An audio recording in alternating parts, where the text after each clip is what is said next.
10 से 15 दिन रह गए जेईई मेन 2025 सेकंड अटेम्प्ट के लिए। और वैसे में सवाल आता है भैया कि चाहे मेरा प्रिपरेशन पूरा हो रखा हो या फिर अधूरा या फिर कुछ भी नहीं, अभी भी ब्लैंक पड़ा हुआ हूं, आखिरी के इस 10 से 15 दिन में ऐसा क्या करे कि जो मैक्सिमम पोटेंशियल मैक्सिमम मार्क्स में ला सकता हूं उस तक कैसे पहुंचूं। सो हाय, दिस इज प्रभात रंजन, स्वागत करता हूं आज के इस नई यूट्यूब वीडियो में जिसमें हम कवर कर रहे हैं जेईई मेन 2025 सेकंड अटेम्प्ट के लिए आखिरी के 10 से 15 दिन में हम ऐसा क्या करें कि चाहे हम किसी भी प्रिपरेशन लेवल पे हों, हम अपने मैक्सिमम पोटेंशियल पे परफॉर्म करके आ सके अपने आने वाले एग्जाम में। ये रेगुलर स्ट्रेटेजी वीडियो की तरह नहीं है कि 99 परसेंटाइल 98 परसेंटाइल कैसे अचीव कर सके। हम बात कर रहे हैं इस वीडियो में भैया कि चाहे आपका कोई भी प्रिपरेशन लेवल रहा हो, अगर कुछ नहीं प्रिपरेशन हुआ है तो भी हम कुछ तो कर सकते हैं। अगर आने वाले इस 10 से 15 दिन में कुछ तो करेंगे, बैठे तो नहीं रहेंगे। तो क्या करें कि इस टाइम को पूरी तरीके से यूटिलाइज कर सके। कुछ ऐसा होता है ना कि चल तो रहे हैं लेकिन टारगेट की तरफ नहीं चल रहे हैं, हम दूसरे ही दिशा में चलते जा रहे हैं। हमें चलना है बट टारगेट की तरफ कैसे चले वो पाथ हमें जानना है आज के इस वीडियो में।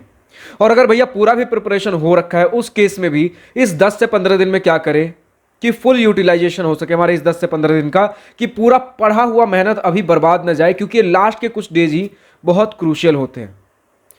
तो इन्हीं चीजों को ध्यान में रखते हुए अभी आज 10 डेज स्ट्रेटेजी है। जब 5 दिन रह जाएंगे 7 डेज का भी एक आएगा, 5 डेज का भी आएगा। मैं रेगुलरली इतने स्ट्रेटेजी वीडियो अपलोड नहीं करता हूं लेकिन लास्ट के डेज बहुत क्रूशियल होते हैं, इसलिए यार कम से कम इनमें से जब भी आप देखो, जब भी आपकी नींद खुले वो वीडियो देख लो, आपके कुछ जितने भी बचे हुए दिन हैं वो बच जाएंगे।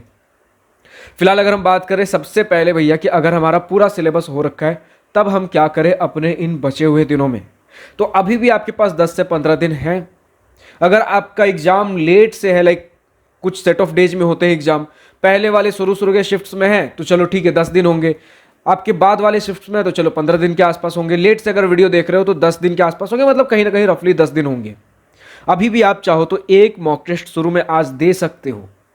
मॉक टेस्ट वाला पार्ट मैंने कुछ दिन पहले भी बताया था, क्योंकि आपका ऑलरेडी सिलेबस कंप्लीट हो चुका है। एक मॉक टेस्ट आपको देना है और एनालाइज करना है कि अभी भी क्या छोटे छोटे जगह मेरे पास मिस्टेक्स रह गए, क्योंकि अगर अभी भी आपने वो मिस्टेक्स पकड़ लिए तो 10 दिन सफिशिएंट है इन चीजों को कवर करने के लिए।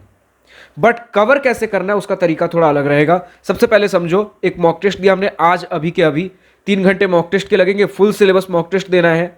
मॉक टेस्ट कहां से देना है तो किसी रैंडम कोचिंग वगैरह का नहीं देना है, पीवाईक्यू जेईई मेन का कोई एक पर्टिकुलर शिफ्ट का पीवाईक्यू पकड़ो, पूरा वो पेपर दे दो, क्योंकि हमें जेईई मेन लेवल पे चीजें बात करनी है।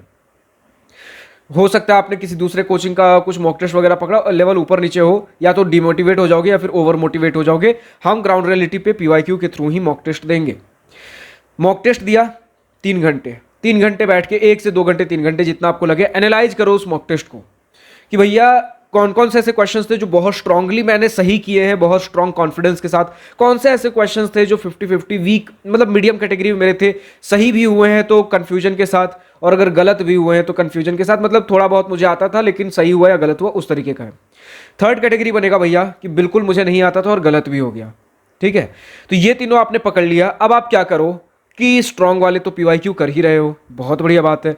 अब थोड़ा सा फोकस इंक्रीज करोगे मीडियम वाले के ऊपर, ठीक है, क्योंकि स्ट्रांग वाला अगर अभी भी थोड़ा बहुत भी कम ध्यान देना चालू करते हो तो अब आखिरी के 10 दिन में 15 दिन में भूल नहीं जाओगे।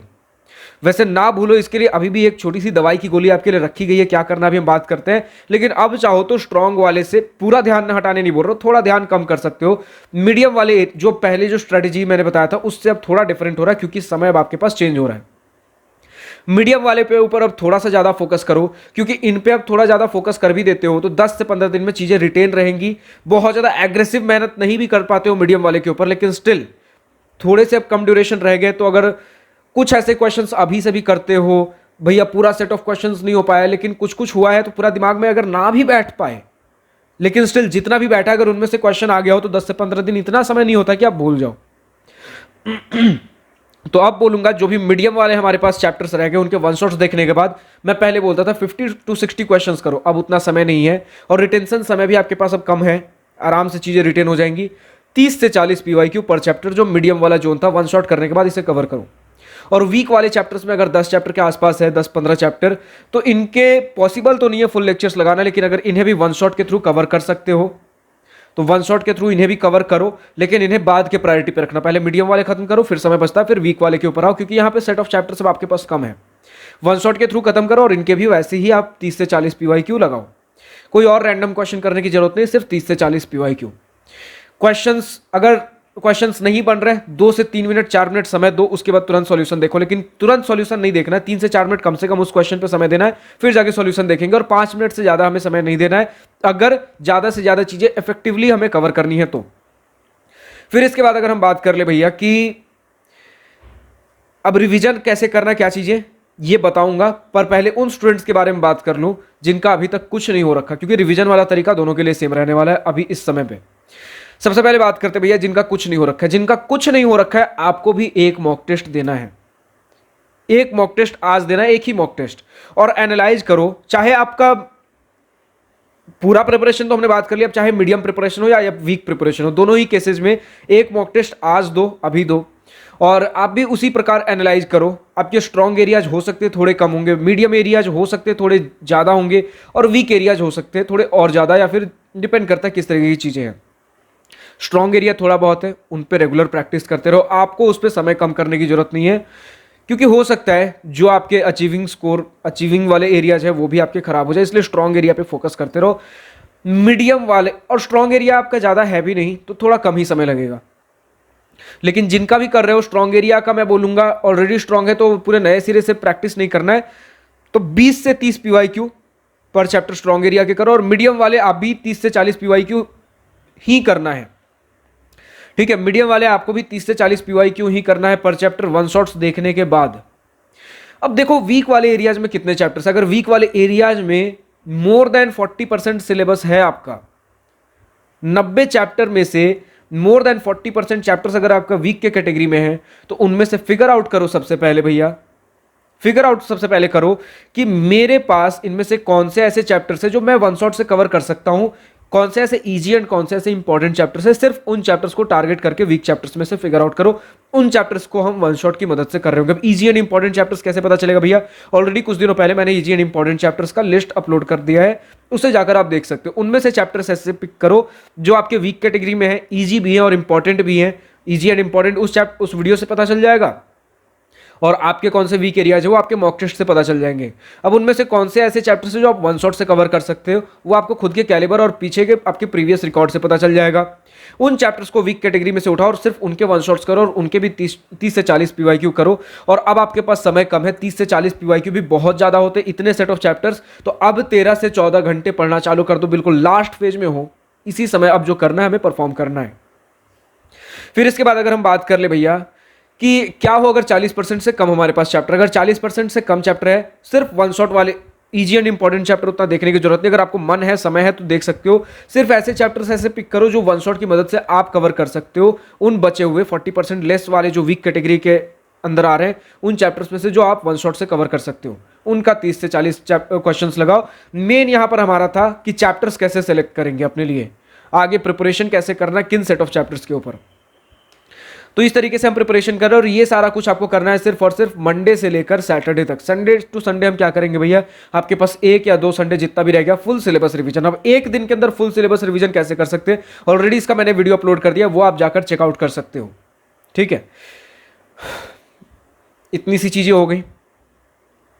मॉक टेस्ट ध्यान देना कि अब किसी भी फेज में हो, अगर आपका फुल सिलेबस वाला है तो चाहे तो इसके बाद एक और मॉक टेस्ट दे सकते हो, लेकिन बाकियों के लिए अब और एक्स्ट्रा मॉक टेस्ट मैं रिकमेंड नहीं करता। अब जितना मॉक टेस्ट एनालाइज हो गया उनके ऊपर प्रिपरेशन करो, इतनी सी चीजें मैं बता रहा हूं, अभी आप करते रहो।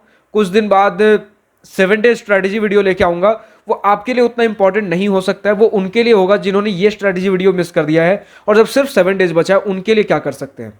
आप लगातार करते रहो, 5 डेज स्ट्रैटेजी वीडियो लेकर आऊंगा, वो आपके लिए रहेगा। और उसमें एक और 5 डेज स्ट्रैटेजी वीडियो में एक काम करूंगा कि अभी जिन्होंने स्ट्रैटेजी फॉलो किया, आप रिफ्लेक्ट करोगे उस 5 डेज स्ट्रैटेजी में कि आपका अभी तक का क्या परफॉर्मेंस रहा, उससे आगे हम क्या कर सकते हैं आगे के बचे हुए 5 दिनों में। ठीक है, फिलहाल आज की इस वीडियो में इतना ही है। उम्मीद करता हूं चीजें आपको समझ में आई होंगी, क्योंकि बहुत चीजें इस वीडियो में फास्ट पेस पे गई हैं। तो अगर अभी भी कुछ कंफ्यूजन रह गया तो वापस से एक बार वीडियो को देख सकते हो। याद दिला दूं, एक आपको सही तरीके से मॉक टेस्ट कैसे देना है वो वीडियो देखना है, रिवीजन कैसे करना है वो वीडियो देखना है। ठीक है, और बस तैयारी चालू करो, ज्यादा हमें इधर उधर डेविएट नहीं होना है चीजों पे, ज्यादा हमें ओवर थिंकिंग नहीं करनी, क्योंकि जितना ओवर थिंकिंग करोगे भैया हो रहा है नहीं हो रहा है, चीज़ें और समय बर्बाद होंगी और ओवर थिंकिंग के जोन में जाओगे। अभी भी समय है, चीज़ें पढ़ाई करना चालू कर दो।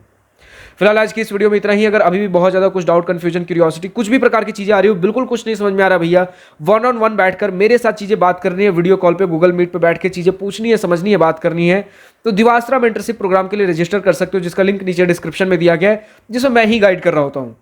डिस्क्रिप्शन में दिए गए लिंक पे, दिवास्त्रा मेंटरशिप प्रोग्राम के लिंक पे क्लिक करोगे, मेरे वेबसाइट पे पहुंचोगे। वेबसाइट पे थोड़ा नीचे स्क्रॉल करोगे, ब्राउन कलर का कार्ड मिलेगा जिसमें 4 अलग अलग प्रकार के कैटेगरीज होंगी।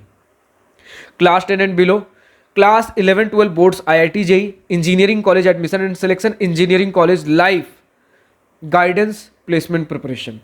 इन चारों में से जिस कैटेगरी से भी रिलेटेड आपको डाउट आ रहा हो उसके लिए रजिस्टर कर सकते हो। कैसे रजिस्टर करना है, क्या सारी चीजें, सब कुछ वहीं पर लिख रखा गया है, सारी चीजें क्लियर आउट है, जाकर देख सकते हो। और अगर किसी पर्टिकुलर टॉपिक के ऊपर वीडियो चाहिए, कमेंट सेक्शन में डिमांड कर सकते हो। फिलहाल आज की इस वीडियो में इतना ही। अगर वीडियो पसंद आए तो लाइक, शेयर, दिल खोल कर करिएगा। और अगर कुछ दिल की बातें, कुछ मन की बातें लिखकर बतानी हो या पूछनी हो तो कमेंट सेक्शन आप ही के लिए तो है। Thank you for watching this video. Goodbye, nice day, wish you all the best for future, enjoy journey.